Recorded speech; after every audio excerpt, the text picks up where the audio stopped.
Hey, good folks. This is my Ancestry Chronicles with the Sean J. Gandy.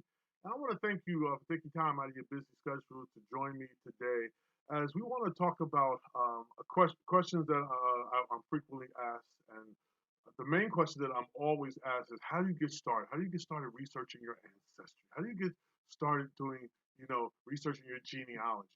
And so, there's about 6 or 7, anywhere between 5 to 8 bullet points that anyone anywhere can give you. Any good genealogist, any good family story is going to give you. So, I'm going to give you those, but what I want to do is that I want to deal with the first one because I just don't want to give you topics, or just headlines. I want to actually drill down on some things. So that's what we're going to do today in this video. Is that we're going to drill down on the first topic, the first headline on how you get started in researching your ancestry and your genealogy.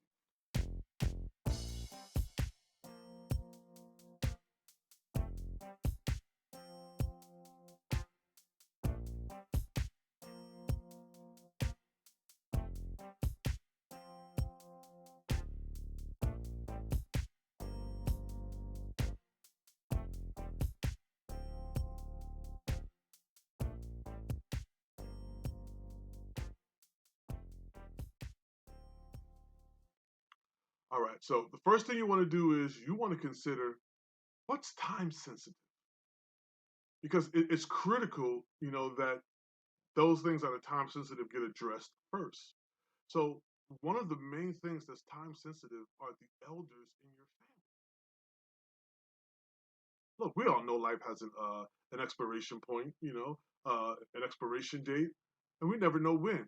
But while you have your ancestors, while you have your elders, and I'm talking about your parents, your grandparents, your great grandparents, and I was blessed enough up into my early 30s to have access to my great grandparents, and so growing up, I had access to my great grandparents well into my 30s. But the thing for me is that um, I didn't know enough to ask them questions.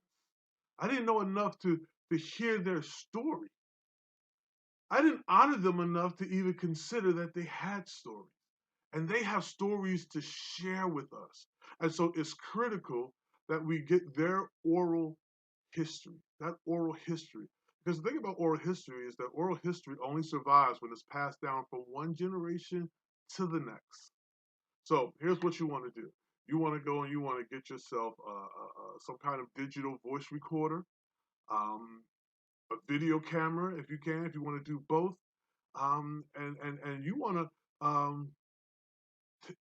use the access that you have, the treasure trove within your family, with your elders, and talk to them, hear their stories, and don't worry about the facts because when you tell stories, you start to recall facts.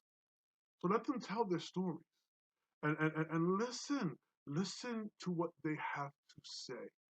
You know, don't go in there, and want to interrupt everything they're saying.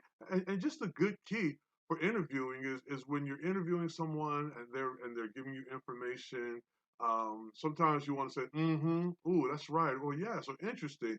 Keep that to the minimum because that could be a distraction. Just listen, nod your head if you feel like you want to say something. Nod your head, but capture the information.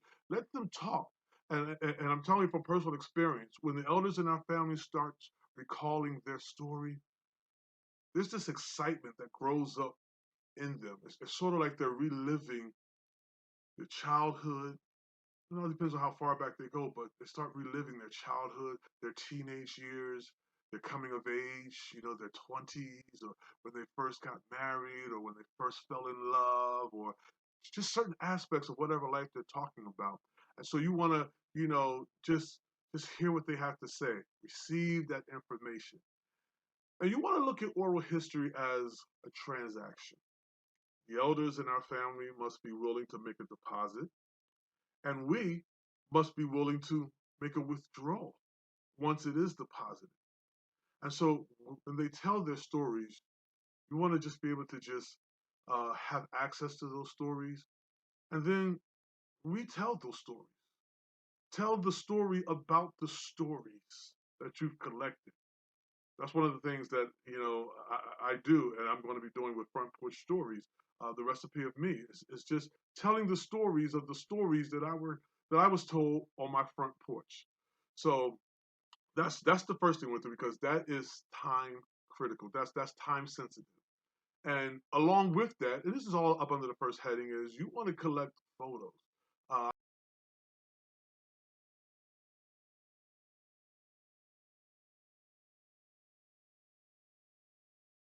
I remember one day I went over my grandmother's house, my paternal grandmother's house, and she has about five, six, maybe even seven photo albums about this thick.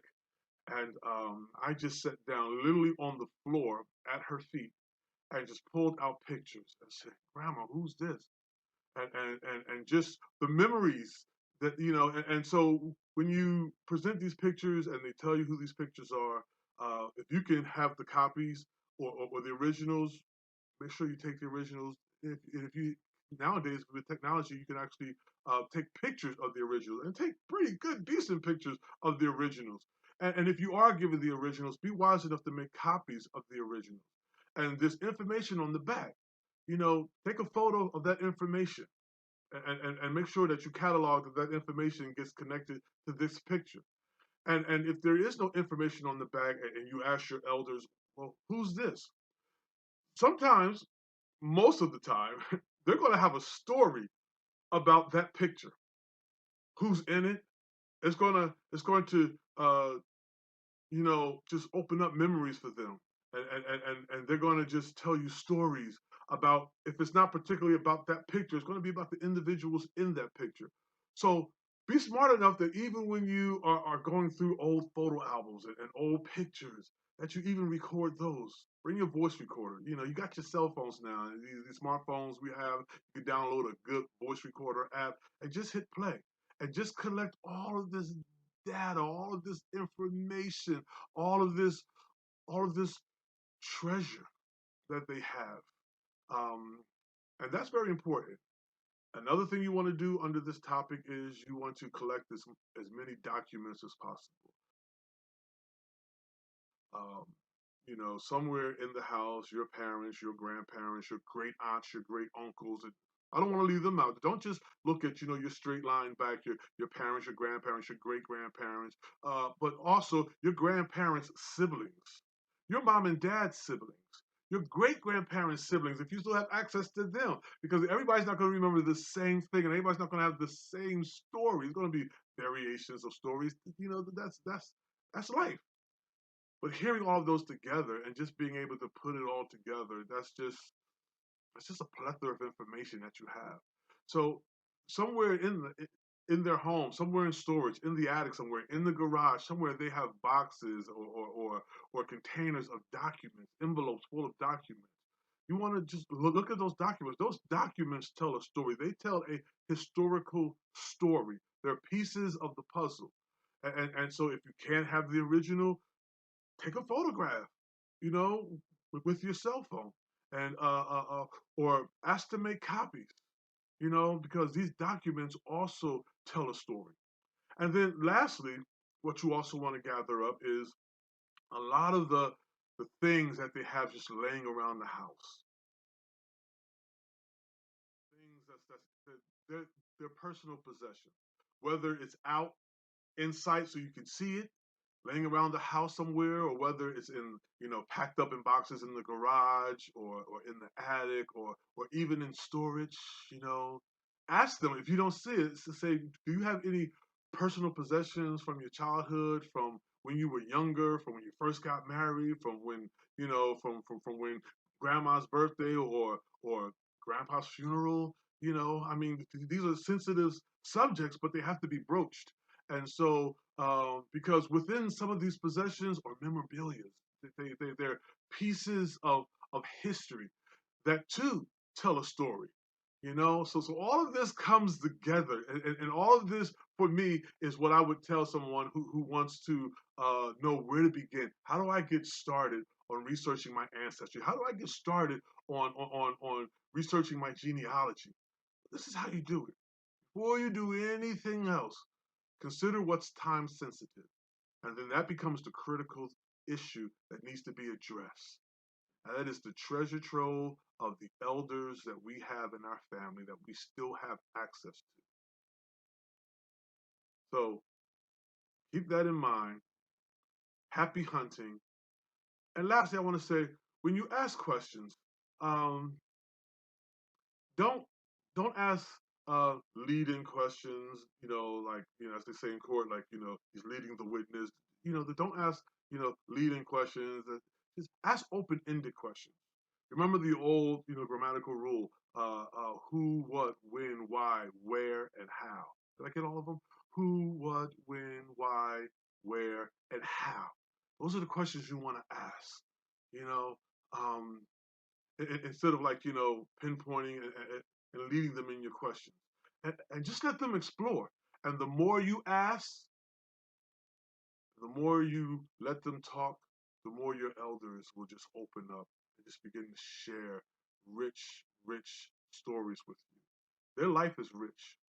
Any life that's lived, and that's lived you know an amount of time, a decent amount of time, it's full of richness, and is full of ingredients that will make up the recipe of who you are. Thank you for taking time out of your busy day to watch this video, My Ancestry Chronicles with Deshaun J. Gandy.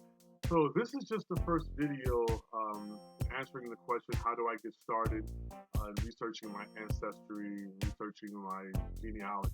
We will be putting out more videos on this. So if you enjoyed this content, please subscribe, hit the like button, hit that little bell, and share this video with a friend. Also, visit my website at myancestrychronicles.com.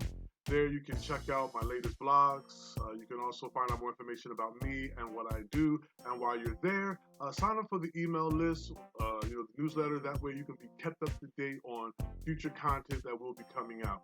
Thank you very much, and I encourage you to keep on exploring as you take this journey of discovering the recipe of who you are.